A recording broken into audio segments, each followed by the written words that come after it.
There are lines etched into the map of the American soul that no surveyor ever drew. Lines invisible to the privileged eye, yet sharper than glass to those forced to live beneath their shadow. This is the story of one such line, not carved into soil, but into the very consciousness of a people.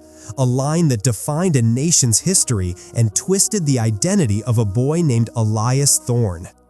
The place was North Carolina, 1928, not the roaring, carefree 20s whispered about in the great northern cities, but a segregated stillness where the air was thick with unspoken rules and historical debt. In the town of Canaan, the world was cut in two. On one side, the thriving, sun-drenched prosperity of Main Street, reserved for those whose skin was deemed the color of pure opportunity.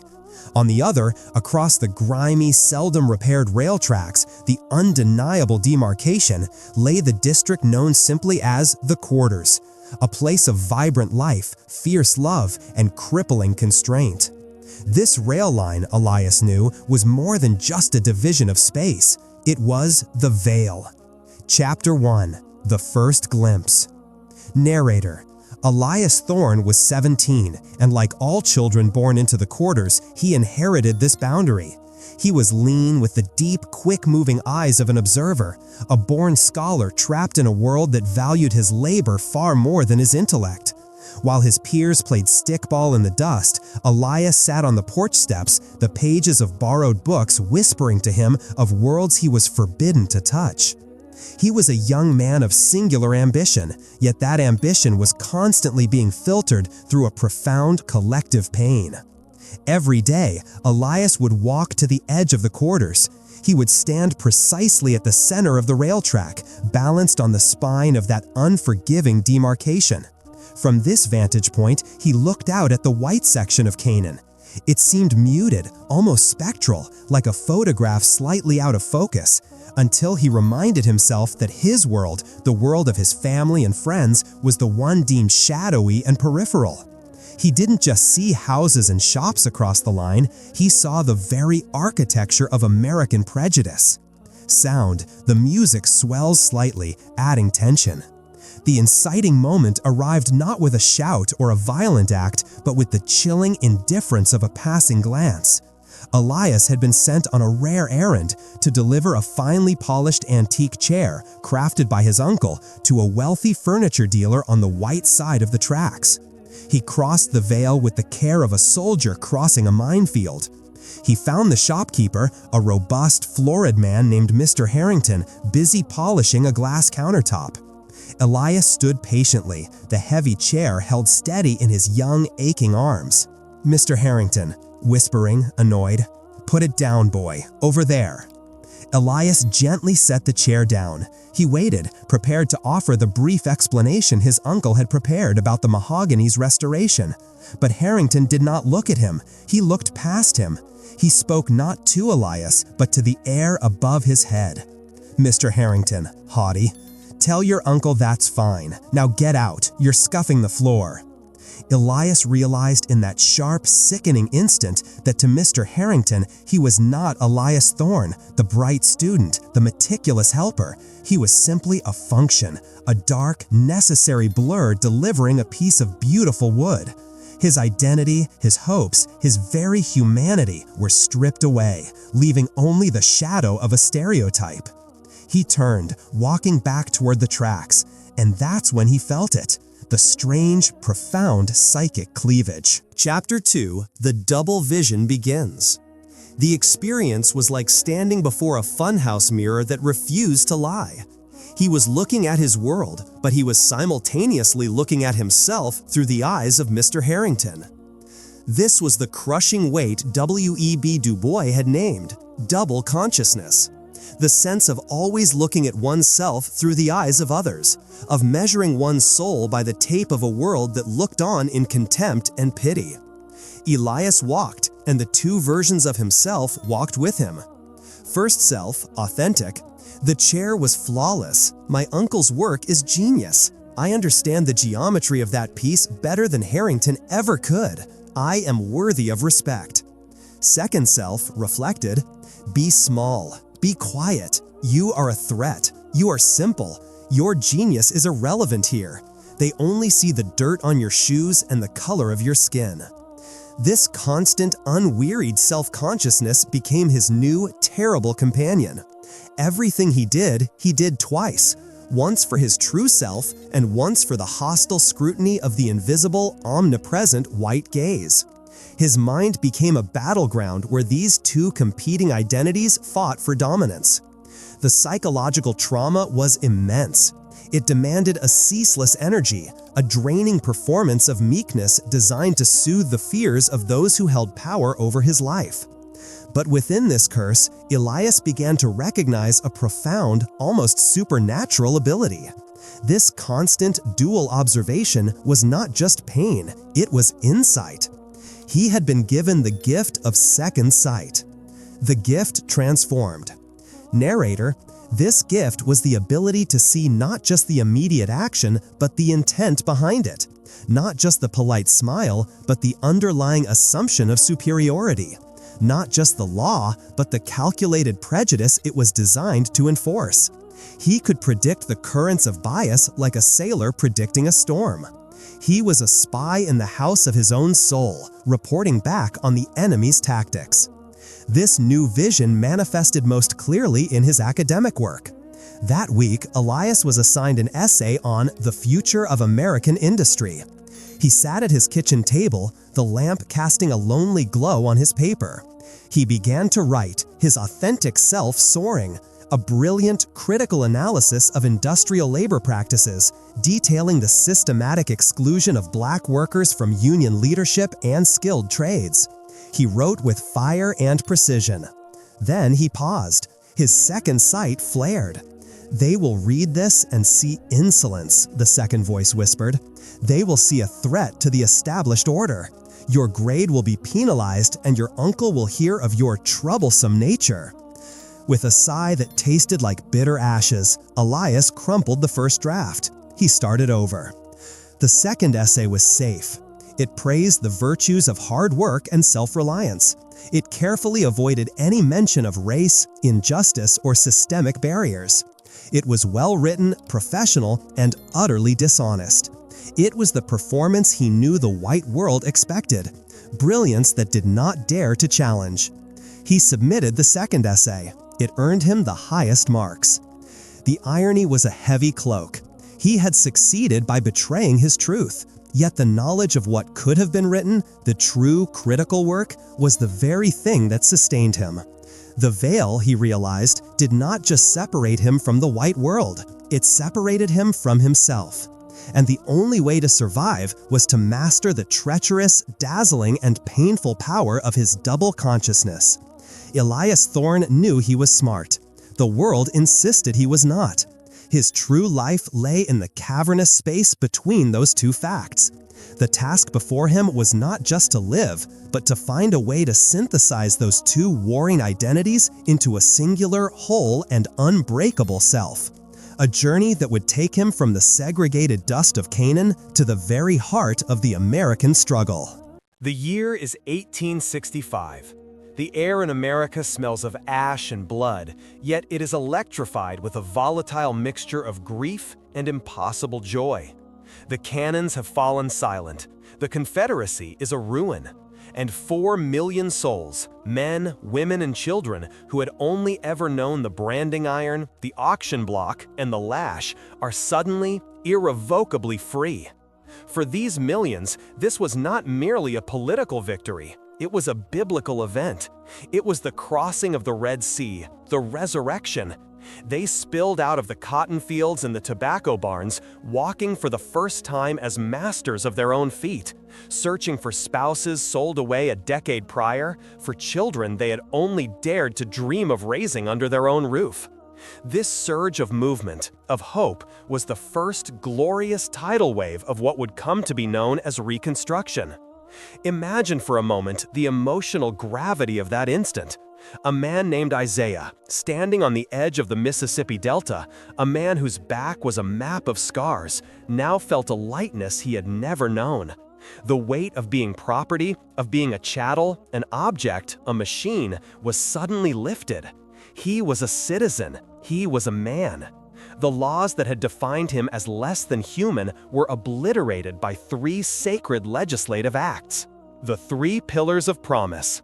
The promise of this era was built upon 3 towering constitutional amendments, pillars meant to anchor the new republic firmly in the bedrock of equality.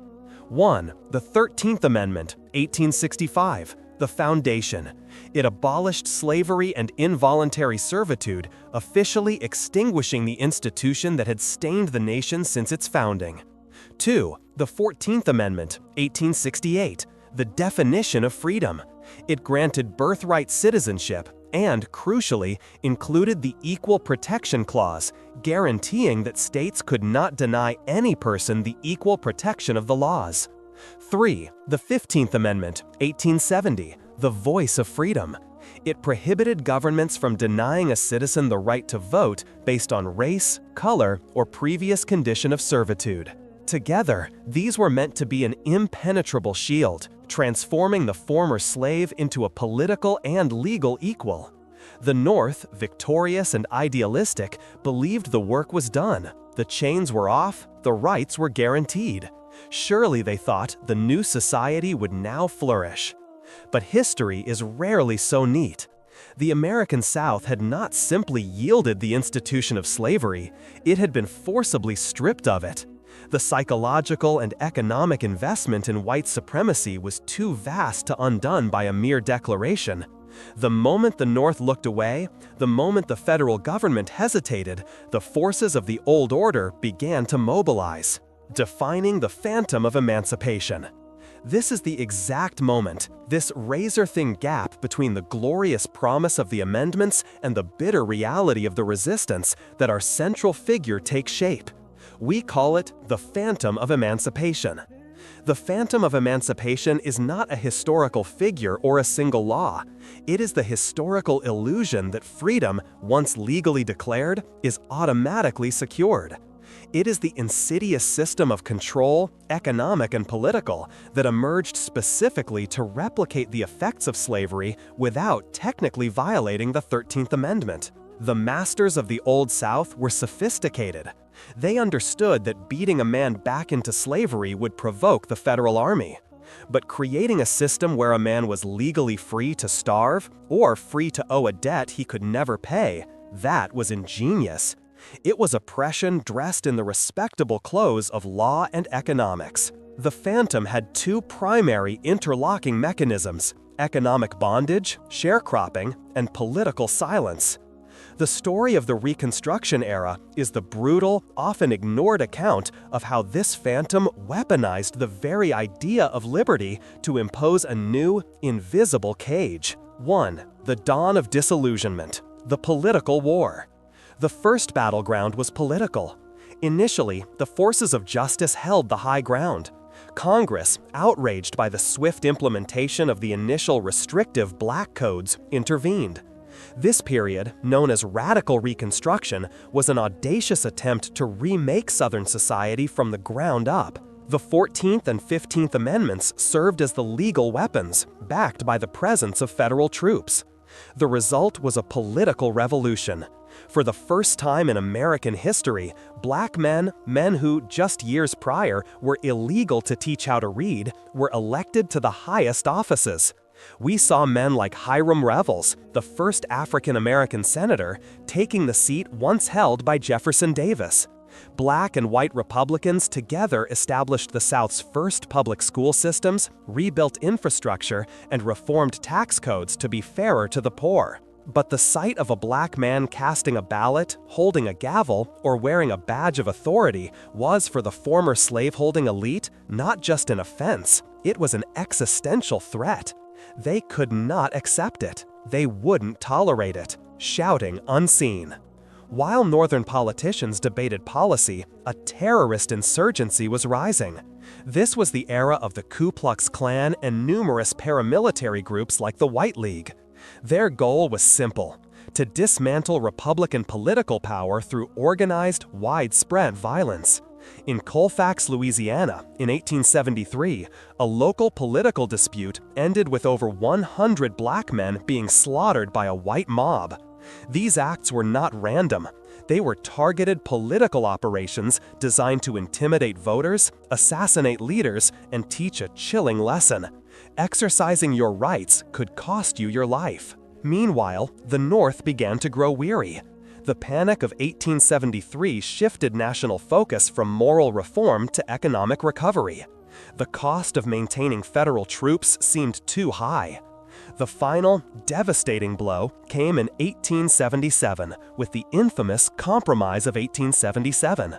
A fiercely disputed presidential election was resolved when the Republican candidate, Rutherford B. Hayes, was awarded the presidency in exchange for a devastating promise: the complete and immediate withdrawal of all remaining federal troops from the former Confederate states. The protectors were gone. The ballot box was now unguarded. The political war was lost. The phantom of emancipation had just claimed its first great victory, ensuring that even if a man was legally free, his right to shape his own destiny was subject to the nearest angry mob. 2.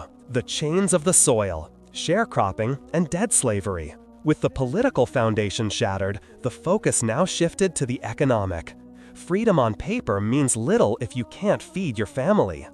The freed people, having overwhelmingly rejected the idea of returning to plantation gang labor, had one overwhelming desire: land. They wanted to be independent farmers.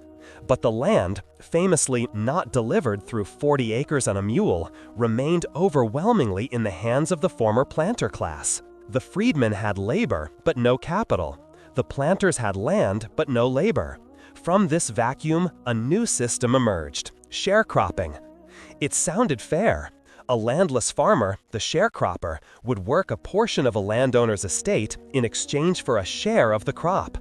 The problem lay in the details that were designed to ensnare. To start planting, the sharecropper needed seeds, tools, and food until the harvest. They had no cash, so they were forced to turn to the furnishing merchant, who was often the landlord or closely allied with them. The merchant would provide these necessities on credit.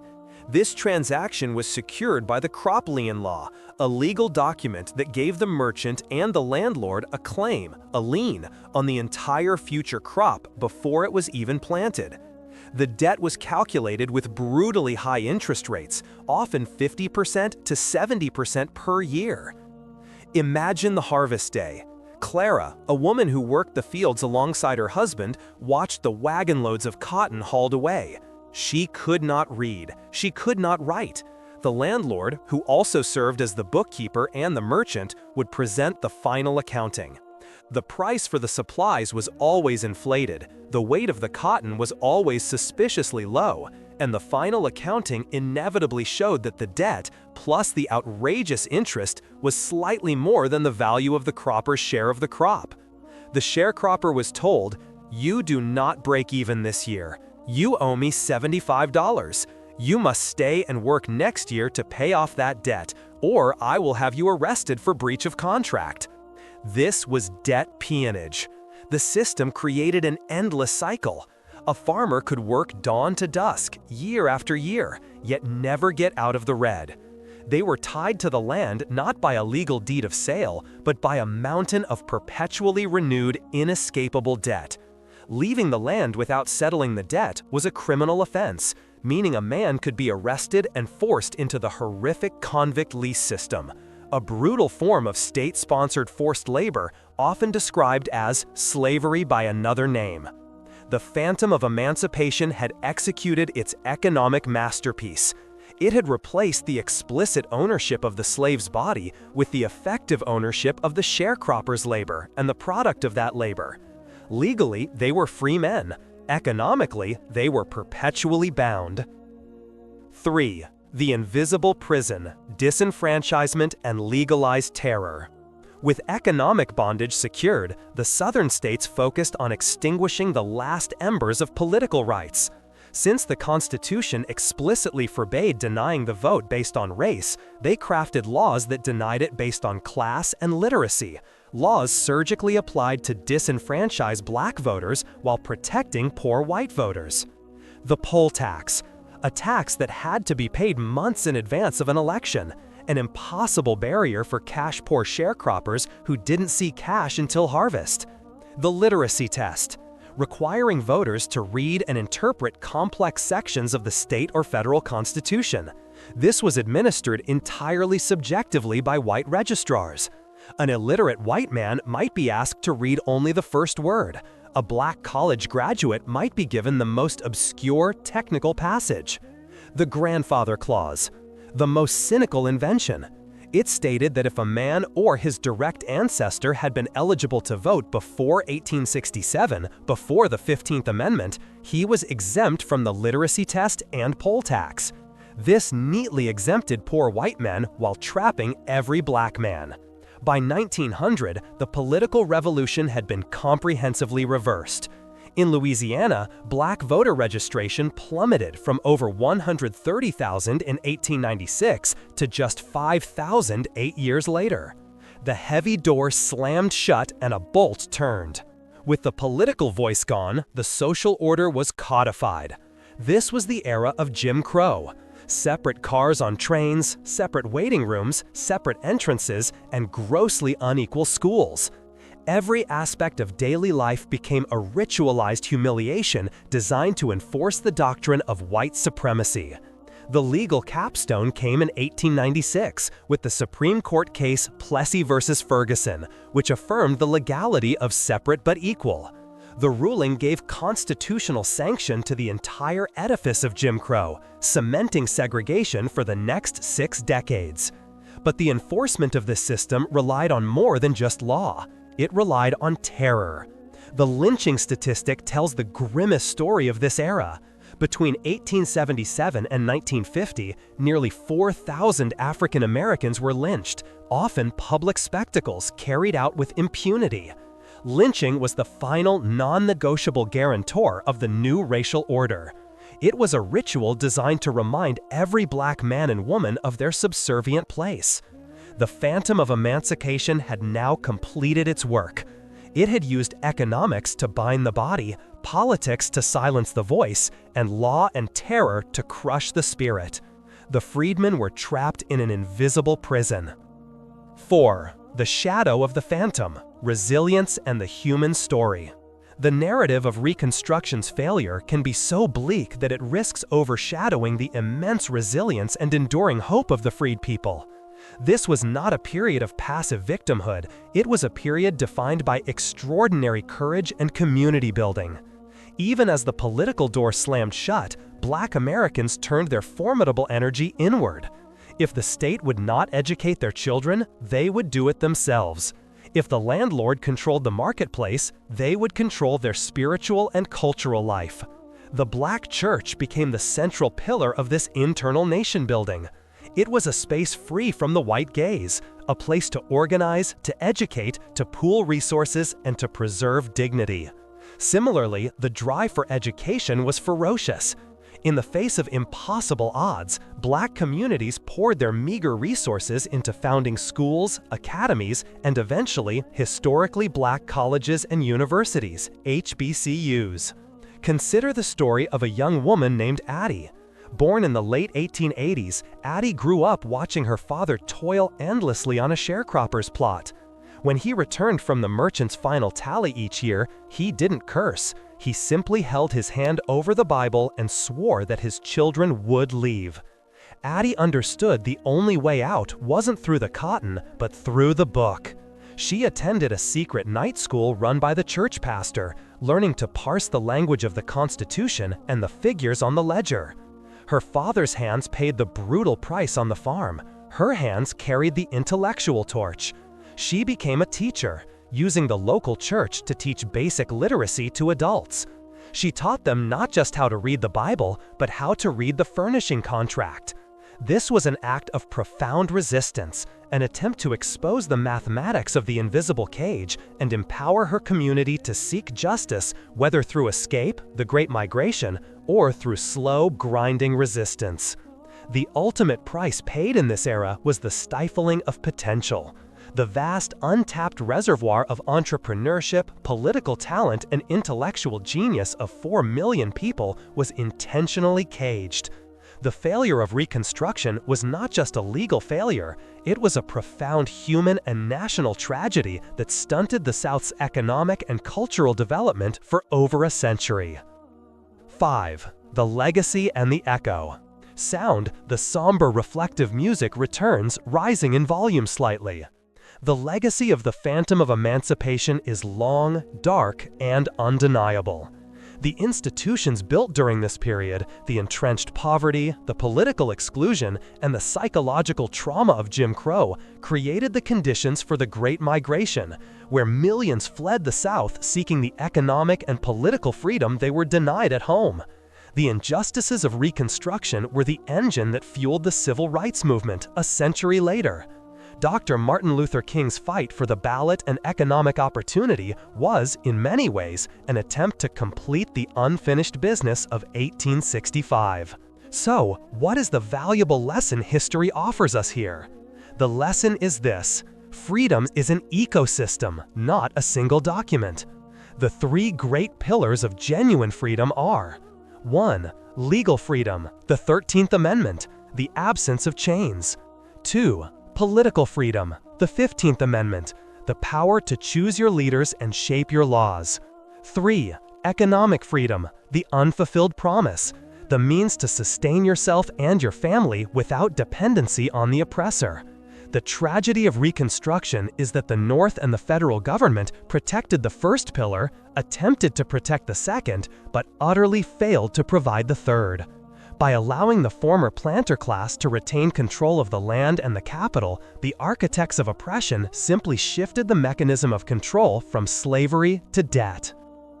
The Phantom of Emancipation teaches us that laws and amendments, no matter how noble, are meaningless without the consistent, powerful force of enforcement and the presence of economic equity.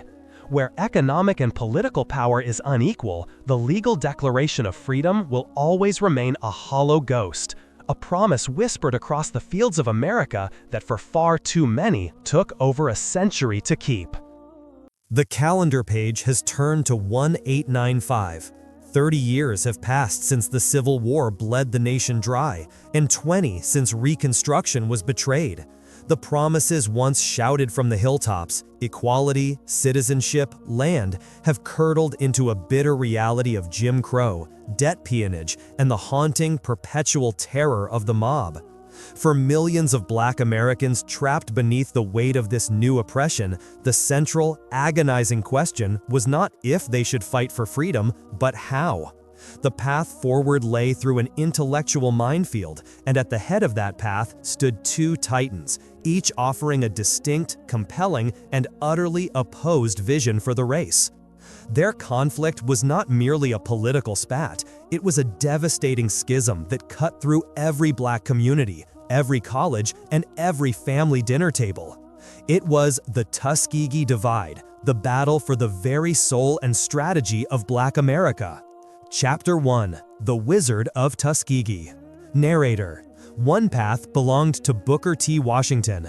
Washington was not born to privilege, he was born into slavery in Franklin County, Virginia. His life was a testament to grit and practical ascent. By the 1890s, he had built the Tuskegee Normal and Industrial Institute in Alabama, a sprawling, self-sufficient campus where students learned trades, carpentry, masonry, farming, and domestic science. Washington was, by necessity, a master pragmatist. He lived in the Deep South, surrounded by a hostile political landscape, and he knew that overt demands for political rights were met not with negotiation, but with bullets and boycotts. His philosophy was simple, though deeply controversial: the gospel of industrial accommodation. He argued that Black progress must proceed from the ground up. First, prove your economic worth. Become indispensable to the Southern economy through skilled labor. Build homes, start businesses, save money. In all things purely social, he famously declared, we can be as separate as the fingers, yet one as the hand, in all things essential to mutual progress. Washington was offering a compromise. In exchange for the white South allowing Black economic progress and industrial education, he would temporarily, he insisted, cease agitation for social and political equality. He urged patience, silence on the issue of voting rights, and a focus on acquiring land, thrift, and common-sense culture. His message was instantly embraced by the white power structure, North and South. To the North, he offered a palatable, quiet solution, proof that the Negro problem could be solved without messy federal intervention. To the South, he offered a comforting, non-threatening figure who preached labor and deference. Washington became the most powerful black man in the world, the undisputed spokesperson for the race. But his throne was built upon a fragile foundation of silence and sacrifice. His critics called his doctrine the Great Submission. Chapter 2. The Prophet of the North. Narrator. The second path, rising in fierce intellectual opposition, belonged to William Edward Burghardt Du Bois. Du Bois's background could not have been more different. Born a free man in Great Barrington, Massachusetts, he was a scholar first and foremost. He was the first African American to earn a PhD from Harvard, and he studied in Berlin, a true product of elite European and American academe. Where Washington saw the path to freedom through the factory floor, Du Bois saw it through the university library. He viewed Washington's compromise not as pragmatic, but as a calamitous surrender that would only cement Jim Crow laws and perpetual second-class citizenship. Du Bois's philosophy was built on an uncompromising demand for higher education and immediate civil rights. He argued that any sacrifice of the ballot or any pause in the pursuit of equality was a step backward toward a new slavery. He famously introduced the concept of the talented tenth. W.E.B. Du Bois, quote, read with clarity and authority, "The Negro race, like all races, is going to be saved by its exceptional men." Du Bois contended that 1 in 10 black men, through the highest level of classical liberal arts education, must be trained not for trades, but for leadership. These leaders would form an intellectual vanguard to attack Jim Crow directly, to challenge racist laws in the courts, and to teach the masses their full rights as citizens. He argued that Washington's industrial compromise was creating a permanent subservient class, a manual proletariat, and that true emancipation required the development of a thinking class that could not be fooled by rigged contracts or silenced by false promises. To Du Bois, without the vote, without civic power, and without the cultural authority that comes from intellectual achievement, the black man would remain forever defined by the white gaze. Chapter 3. The Atlanta Gauntlet. Narrator. The conflict between these two worldviews came to a head in the early 1900s. Washington controlled the money, the press, and the political patronage. Du Bois controlled the ideas, the academic journals, and the rising generation of black intellectuals. Washington's power, known informally as the Tuskegee Machine, was immense. He controlled the flow of philanthropic funds from wealthy Northern donors like Carnegie and Rockefeller to almost all black schools. If a scholar, newspaper, or university criticized Washington, that funding source was often instantly cut off. He used this control to effectively silence dissent, creating a terrifying monoculture of thought. Du Bois, by contrast, had only his formidable pen. In 1903, he published The Souls of Black Folk, a seminal work that contained an essay of Mr. Booker T. Washington and others, which launched the first massive, direct public assault on Washington's power. This book was the declaration of war. Du Bois accused Washington of asking the black community to give up 3 things: political power, insistence on civil rights, and the opportunity for higher education. And that, he claimed, meant ultimately making the Negro a servant to the working masses. The publication of The Souls of Black Folk created the intellectual fault line. Black Americans were forced to choose patience and property, Tuskegee, or agitation and intellect, the talented tenth. The Tuskegee divide was now open and irreconcilable. The year is 1862. The cannons of the Civil War are tearing the American landscape apart. But the true history of the nation is being written not in Washington, D.C., and not in the fields of battle, but in the heart of the enslaved. This history is not found in ledgers or treaties, for it was forbidden to be written down. It was passed on the wind, etched into the silence of the night and preserved in the only sacred vessel they possessed, the song. This is the story of the sorrow songs. They are the single most profound, artistic, and resilient cultural gift born from the agony of American slavery. They are far more than mere hymns. They are a sophisticated tapestry weaving together the grief of the auction block, the rage of the lash, the yearning for freedom, and the unwavering conviction that they were, in fact, God's chosen people. These songs, which historian W.E. Du Bois called the articulate message of the slave to the world, represent the unwritten testament of a people. They were maps to freedom, codes of resistance, and theological declarations spoken from the lowest pit of human degradation. To understand the sorrow songs is to understand the very foundation of the African American psyche, the birth of the Black church, and the survival of hope in an environment designed to crush the human spirit. Narrator: the people who created these songs lived under what we might call the triple veil of suffering, and their music was the reaction to each layer of that oppression. First, there was the physical horror of chattel slavery, the unrelenting labor under the southern sun, the casual violence, and the ultimate threat of separation, the constant fear that a spouse or child would be sold away. Life itself was cheap, body and soul owned by the master. Second, there was the cultural annihilation. African drums, languages, and rituals were suppressed, deemed too powerful, too communal, too dangerous. The masters sought to strip the enslaved of their past, leaving them adrift in a hostile new world. Third, and perhaps most insidious, was the theological justification.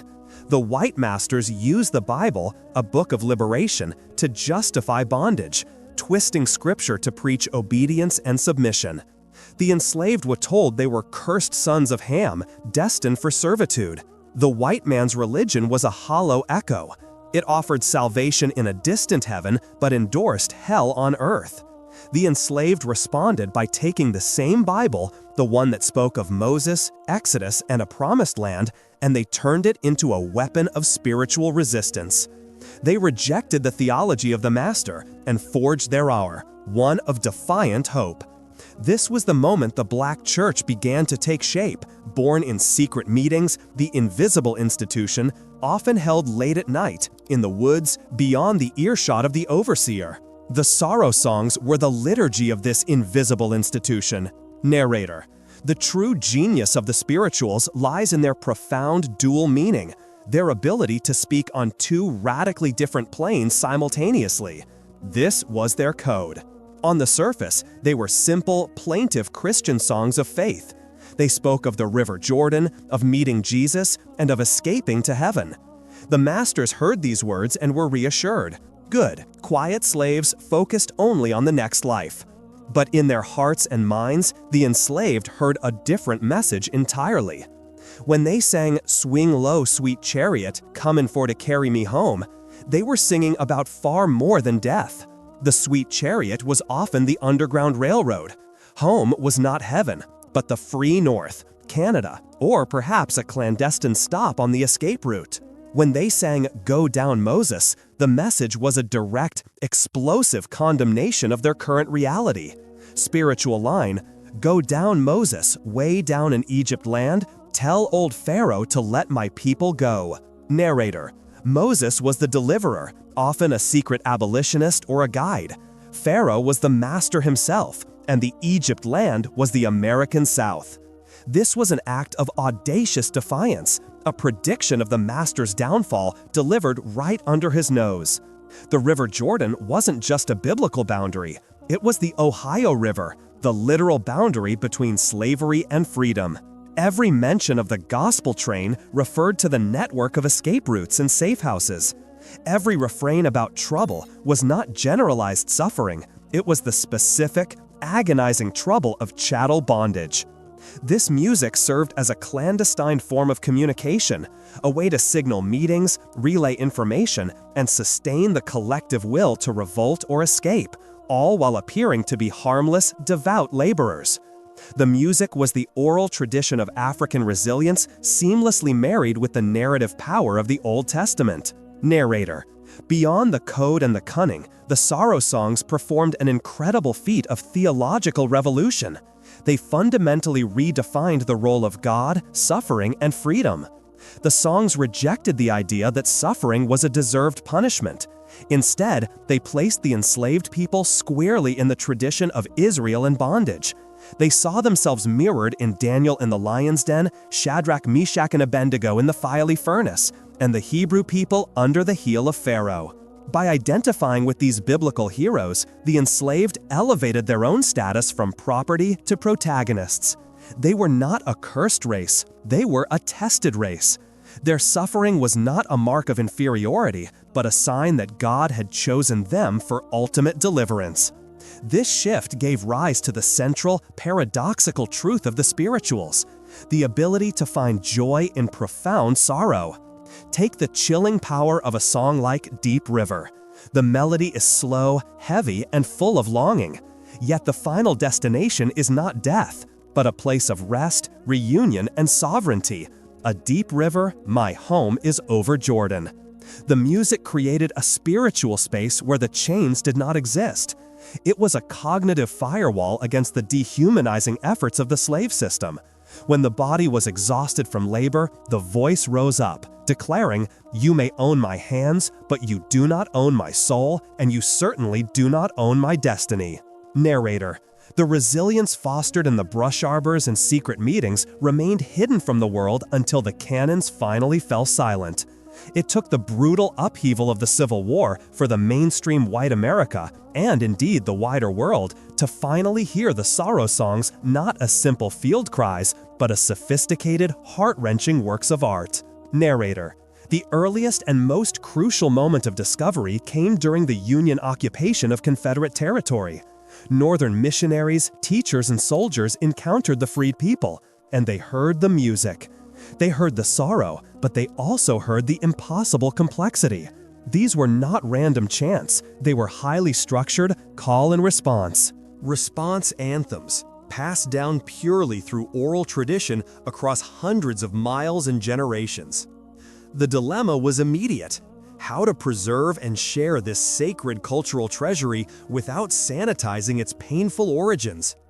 The answer arrived in 1871 in Nashville, Tennessee, at the newly established Fisk University, dedicated to educating the children of the formerly enslaved. The university was desperately poor. Its treasurer and music instructor, George White, proposed a radical fundraising plan. Take a group of 9 students, mostly former slaves, north on a national singing tour. This group was the Fisk Jubilee Singers. The tour was initially a disaster. Audiences expected minstrel shows and light entertainment. They were presented with sacred, solemn spirituals.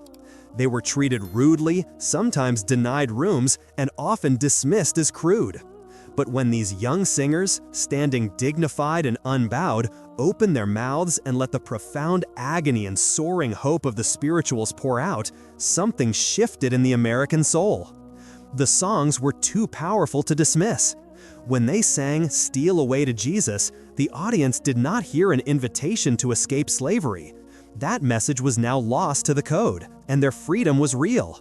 Instead, they heard the universal human longing for peace and deliverance. The white North, grieving its own war dead and grappling with its own moral awakening, found catharsis in the pure, unmediated suffering of the spirituals. The Fisk Jubilee Singers did not just raise money, they raised awareness. They performed for President Grant, Queen Victoria, and audiences across Europe. The sorrow songs, born in the deepest degradation of the slave cabin, were brought to the global stage and elevated to the status of classical, universal music. This single act of cultural translation validated the humanity, dignity, and artistic genius of the formerly enslaved people to the entire world. Narrator: yet, even as the songs found fame on the concert stage, their most vital role remained within the Black church. If the invisible institution had given the songs birth, the post-emancipation Black church gave them permanent sanctuary.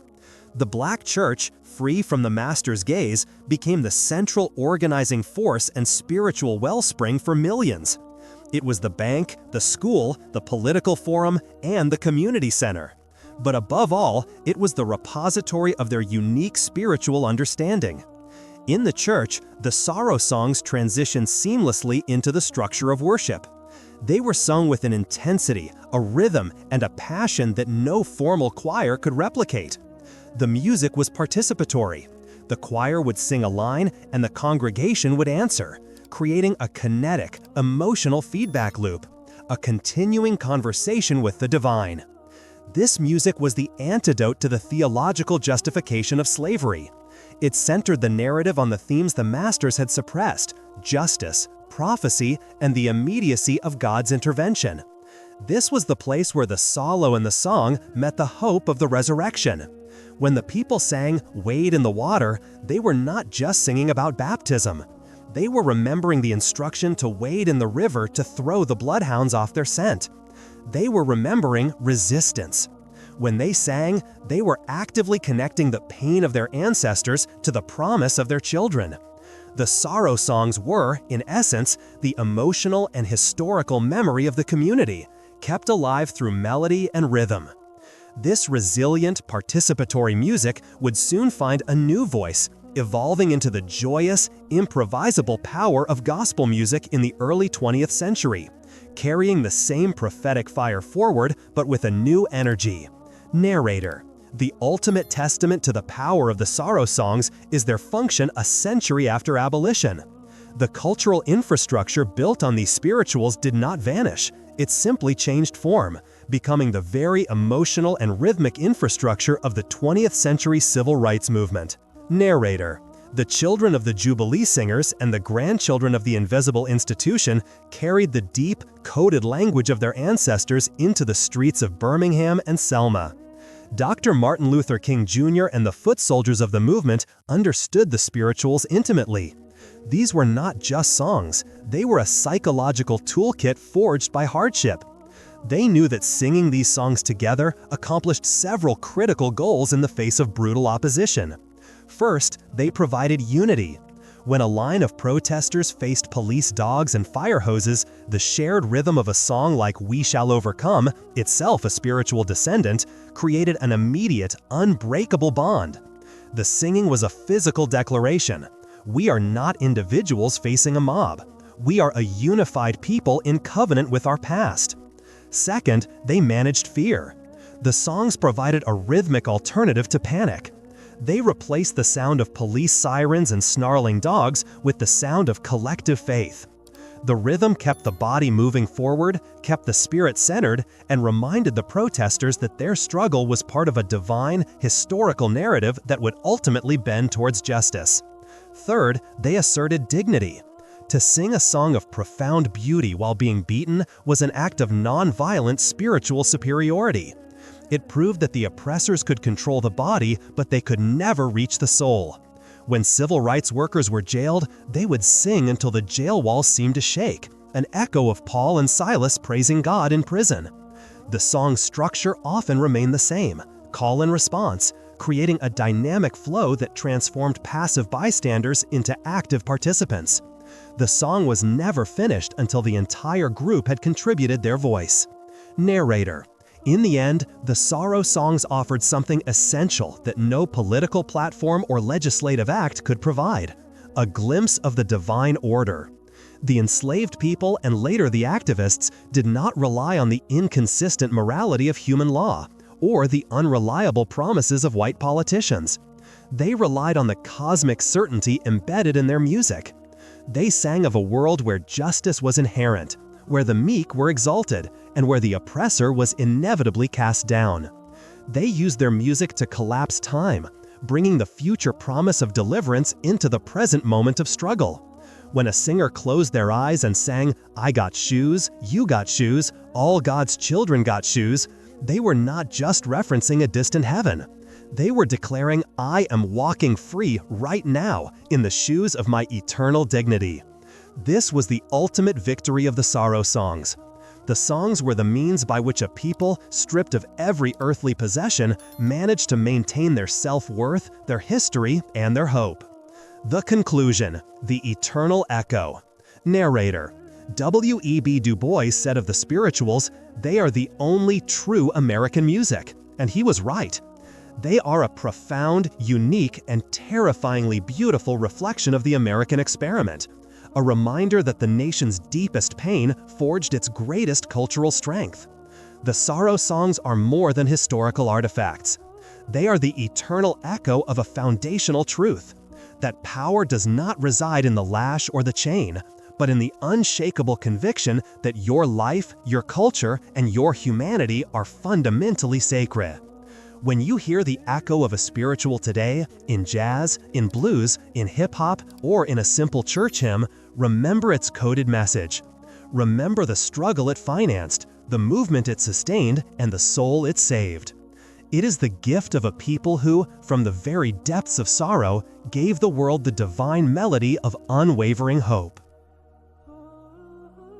The weight of the dawn. Good morning, or perhaps good evening. Settle in, find a quiet place, and allow the rush of the world to fade. Tonight, we journey not to the grand battlefields of the Revolution, nor the shining towers of the Industrial Age. Tonight, we journey into the deepest, most sacred, and perhaps most painful corner of the American soul, the cost of freedom after it was technically won. We speak of the long dawn of the 20th century, a time that promised the light of emancipation but delivered instead a curtain of fire. A time when the same soil that was consecrated by the blood of enslaved ancestors was drenched anew by the terror of their descendants. Our story is one of profound contradiction. How can a nation dedicated to liberty simultaneously be defined by institutionalized hatred? How can a people, newly free, absorb the relentless violence aimed at their very existence, yet still manage to weave the most enduring spiritual fabric of that nation? We will look directly into the eyes of the Hydra known as Jim Crow, that system of laws, customs, and sheer brutality designed to keep the Black American not just subservient, but terrified. And then we will stand with one of the most brilliant minds of the age, W.E.B. Du Bois, as he grapples with personal grief, national tragedy, and the unyielding spiritual contribution of Black folk to the great American experiment. This is the story of the price paid for a promised land that remained for too many a bitter mirage. The period immediately following the Civil War, Reconstruction, was brief, turbulent, and filled with a potent, intoxicating hope. For a few short years, Black men voted, held political office, and built schools. The 13th, 14th, and 15th Amendments glittered like constitutional jewels, promising equality, citizenship, and the right to vote. It seemed, for a moment, that the moral arc of the universe was bending rapidly toward justice. But the white South was not prepared to yield. And critically, the white North was not prepared to fight for a lasting peace. By 1877, Reconstruction was abandoned. Federal troops who had protected Black voters and officials were withdrawn. This was the great betrayal, the moment the nation turned its back on the ideals it had ostensibly fought for, giving tacit permission for the forces of white supremacy to restore the old order by any means necessary. And those means were terrifyingly simple and brutally effective: terror and law. The laws were known as Jim Crow. Named after a derogatory minstrel show character, these state and local statutes enforced racial segregation in every possible sphere of life, Schools, hospitals, transportation, restaurants, public restrooms, even cemeteries. They were designed not just to separate the races, but to perpetually humiliate the black citizen. A black man might be forced to step off a sidewalk to let a white teenager pass. A black student received obsolete textbooks if they received any at all. But the law was only one side of the coin. The other was the brute force that ensured compliance. Chapter 2: The Shadow of the Rope and the Fire. The most harrowing expression of Jim Crow was the systematic campaign of lynching.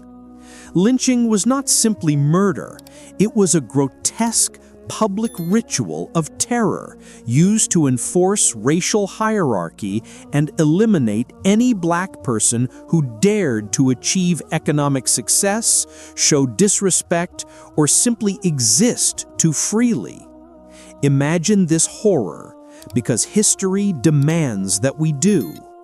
A victim, often falsely accused of a crime, or perhaps no crime at all, is seized by a mob.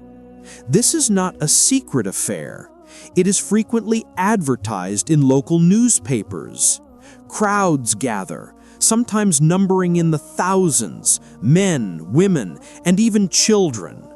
The event often takes on a picnic-like atmosphere, a holiday celebration of white power. The victim is subjected to unspeakable torture, mutilated, and then hanged, burned, or both. Postcards were often made from photographs of the scene, circulated as souvenirs. The silence of the law was the loudest endorsement. Sheriffs and local officials often stood by, claiming inability to stop the mob, sometimes even participating. Between 1882 and 1968, thousands of black Americans were lynched. These were not statistics. They were individuals, fathers, mothers, teachers, entrepreneurs. Their murder served a single chilling purpose: to send a message to every black person in America that their life was forfeit, their status precarious, and their dreams forbidden. This institutionalized terror became the curtain of fire that separated the black community from the promised land of American equality.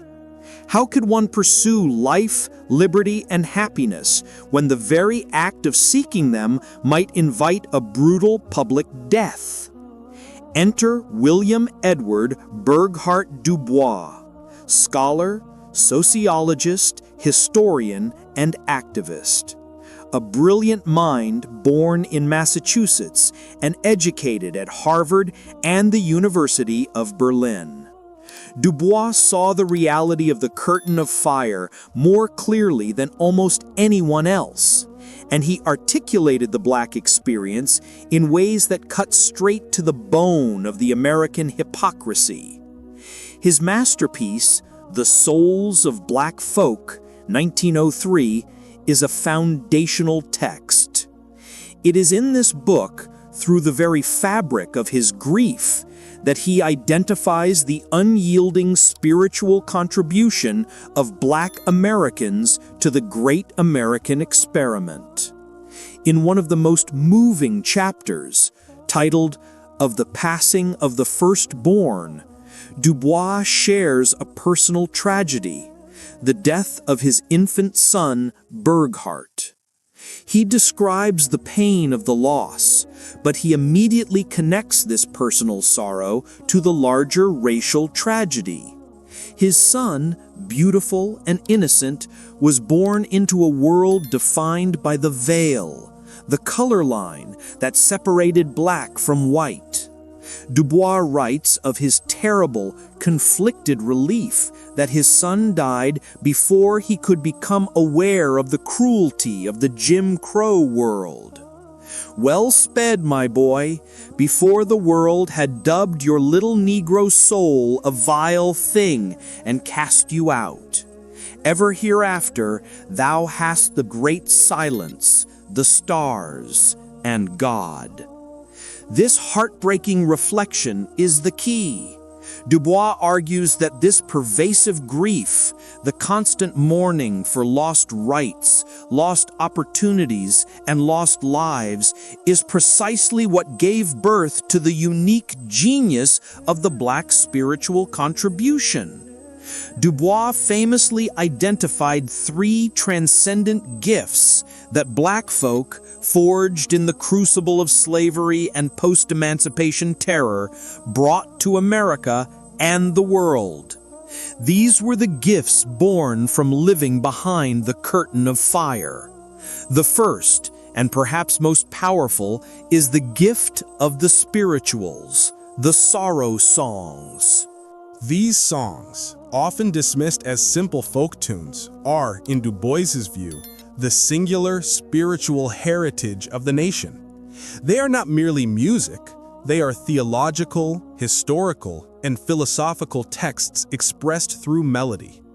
Think of songs like Swing Low, Sweet Chariot, or Go Down Moses.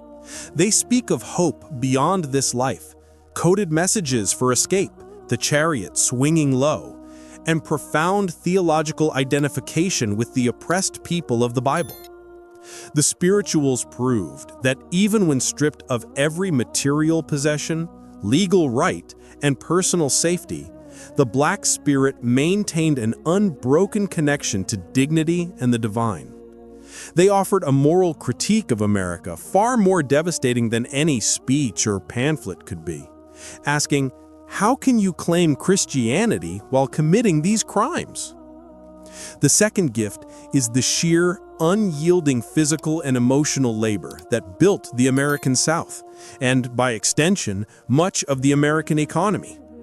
The backbreaking work in the cotton and tobacco fields, the domestic labor, the skilled craftsmanship, it all flowed from the efforts of Black hands.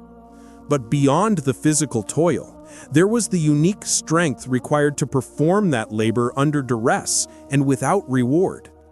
This gift is not simply productivity, it is the demonstration of unconquerable resilience.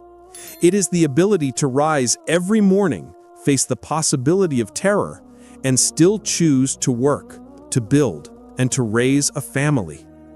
This enduring strength provided the foundational wealth and energy that allowed the rest of the nation to prosper.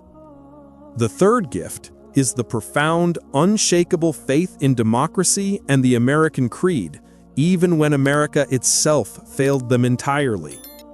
While many might have turned cynical or nihilistic in the face of such unrelenting injustice, Black Americans held on to the idea of America, the ideals expressed in the Declaration of Independence, with fierce, almost religious devotion.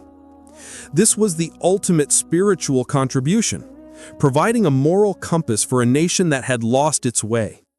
By constantly demanding that America live up to its own professed values, the Black community kept the flame of true liberty burning. They affirmed that the Promised Land was a spiritual and moral state, not just a geographical one. The violence of the curtain of fire, the lynchings, the systemic abuse, the segregation, was designed to crush the spirit. Yet, it failed. It failed because out of that violence came the spirituals, the jazz, the literature, and the civil rights movement.